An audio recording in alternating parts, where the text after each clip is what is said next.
Hello, welcome back to the channel. Thanks for joining me in another of my little monologues. Now, somebody sent me something, and I can't tell you where it's from, I'm afraid. He doesn't know either, and I don't know, but he said he thought it would resonate with me, and it's something that I've been talking about on this channel for some time. And in fact, my book, Biggleswick, The Town That Won't Comply, also goes into this in some detail.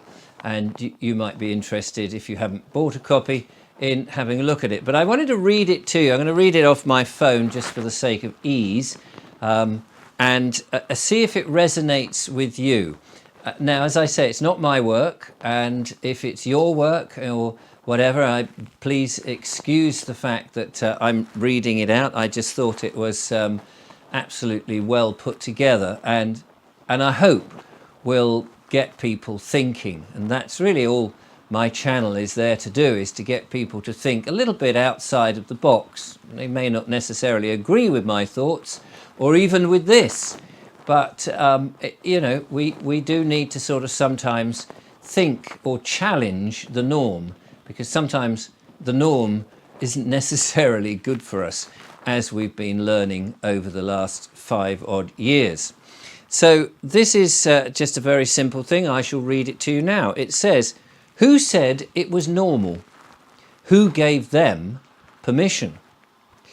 They want me to believe it's normal to be charged for water and land. But I've got one question that nobody ever answers. Who gave them permission? Because let's be real, no government created the rain. No corporation invented rivers. No landlord built the coastline. No bank grew the forests. No council manufactured the ground you're standing on. So why are we paying to access what was there before any of them? And don't get me with the, well, it costs money to manage it. That's not what I'm asking. I'm asking something simpler and way more dangerous. When did nature become a product? When did water become a bill? When did land become property instead of earth? Because ownership, as they sell it to us, is not a law of the universe. It's a concept, a story, a system, a contract. And most people don't even realize that this is what it is, a contract. They say, you don't own the land, you own the deed. Well, exactly. A deed is paper, ink, a record on a database, a permission slip written by humans to give other humans control. But the land doesn't recognize paper. The rain doesn't check your credit score before it falls. So what are we really paying for? We're paying for access. Access to drink. Access to exist on a planet you were born onto. And they've made it so subtle that you don't even question it anymore. You've been trained to accept it, like gravity. Of course you pay your water rates. Of course you pay the land tax. Of course you pay rent.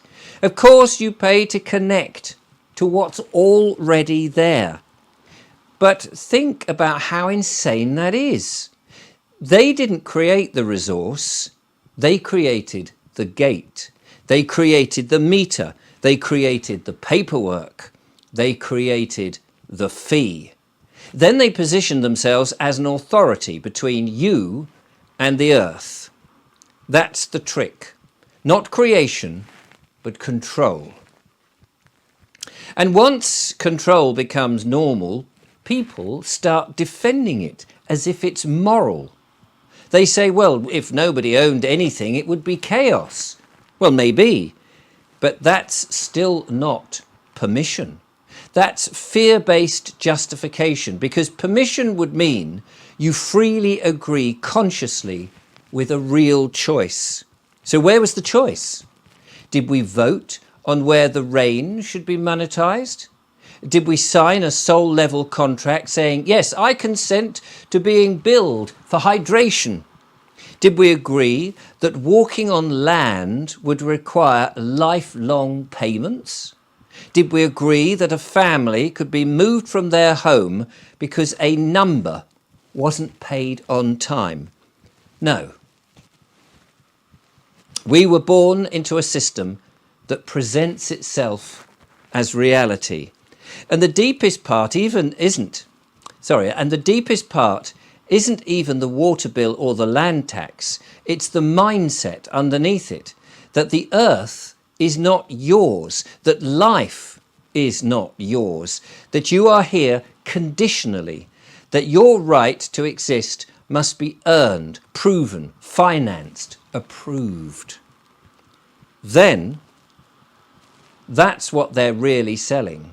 They're selling the idea that you're a tenant on the planet. And the moment you accept that, well, you'll accept anything after it. Because if they can charge you for water and land that they didn't create, then they can charge you for breathing next. They can charge you for the sunlight. They can charge you for movement. They can charge you for being human. And people will still say, well, that's just how it is. But how it is not how it has to be. How it is just what's been repeated long enough to feel permanent. So I ask again, who gave them permission? Because paper doesn't outrank nature. A system doesn't outrank life. And a bill doesn't outrank your right to exist. And if you've never questioned this before, good. This means that you're waking up, because the first crack in the spell is noticing the spell. I thought that was genius, really, because we all take for granted these things. And I've been saying on this channel, just to get out of the elements, the rain when it's wet, the sun when it's too hot, the snow when it's cold, the wind when it's blowing you over, to take shelter in, say, a house, that the council has any right whatsoever to come along mafiosi-like and saying, well, we're going to bill you for taking shelter from the elements. It's not right. And yet we accept, oh, well, we live in a town and these are the rates we have to pay, regardless that we've bought the house or we're paying rent for the house. We're already paying to be there.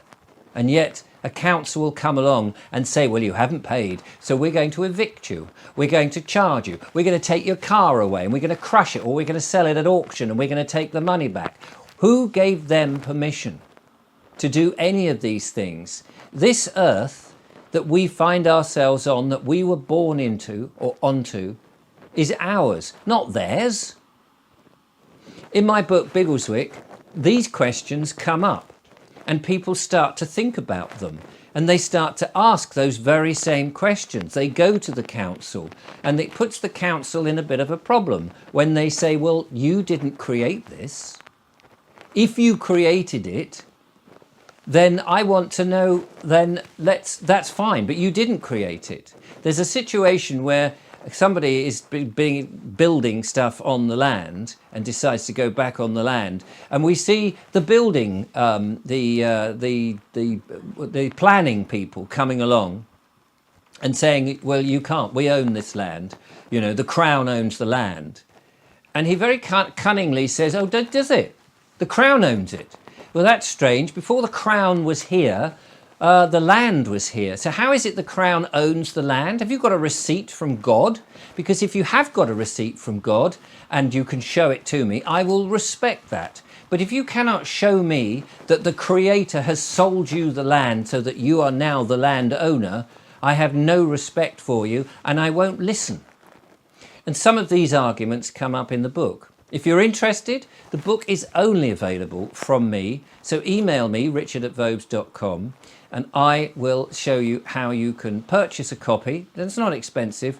The postage, depending on where you are in the world, is the thing that hinders me, because postage these days of getting it across to Australia or America or Canada or anywhere is quite expensive, I grant you.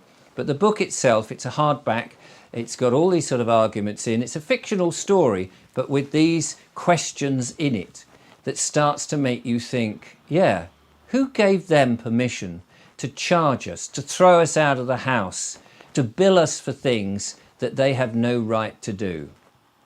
If you're interested, get in touch and I'll show you how to buy the book. Thank you so much for joining me again, and I will talk to you soon.